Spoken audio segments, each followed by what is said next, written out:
تو سامعین محترم، اللہ رب العزت نے فرمایا محمد رسول اللہ تم مرتبہ کسی کے باپ نہیں بلکہ وہ اللہ کے رسول ہیں، آخری رسول ہیں اور خاتم النبیین ہے۔ تو کسی شاعر نے کیا کہا، قیامت تک خدائی کے حقیقی رہنما آپ ہیں، قیامت تک خدائی کے حقیقی رہنما آپ ہیں، نبوت فخر کرتی ہے کہ ختم الانبیاء آپ ہیں۔ تو سامعین اکرام، سیدنا انس بن مالک رضی اللہ تعالیٰ روایت کرتے ہیں کہ حضور نبی کریم صلی اللہ علیہ وسلم نے ارشاد فرمایا، ترمذی شریف کی حدیث مبارکہ ہے، حضور نے فرمایا ان الرسالۃ والنبوۃ قد انقطعت فلا رسول بعد ولا نبی۔ حضور نے فرمایا نبوت اور رسالت کا سلسلہ مجھ پر منقطع ہے، میرے پاس نہ کوئی نبی آئے گا اور نہ کوئی رسول آئے گا۔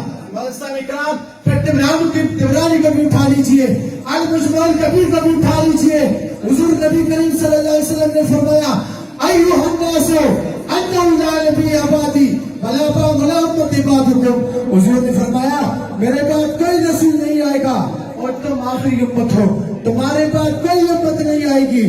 تو سامعین محترم، حضور رحمت کائنات صلی اللہ علیہ وسلم نے آپ نے کوئی مقام پر ارشاد فرمایا، سنن دارمی کی روایت ہے، حضرت جابر رضی اللہ تعالیٰ روایت کرتے ہیں، آپ نے فرمایا حضور نبی کریم صلی اللہ علیہ وسلم نے ارشاد فرمایا انا قائد المرسلین لا فخر، انا خاتم النبیین لا فخر۔ حضور نے فرمایا میں رسولوں کا قائد ہوں، مجھے اس بات پر کوئی فخر نہیں، اور میں ہی خاتم النبیین ہوں، مجھے اس بات پر کوئی فخر نہیں۔ اللہ رب العزت کی بارگاہ میں دعا ہے کہ وہ رب کائنات ہمیں عقیدہ ختم نبوت سمجھنے کی توفیق نصیب فرمائے۔ وآخر دعوانا ان الحمدللہ رب العالمین۔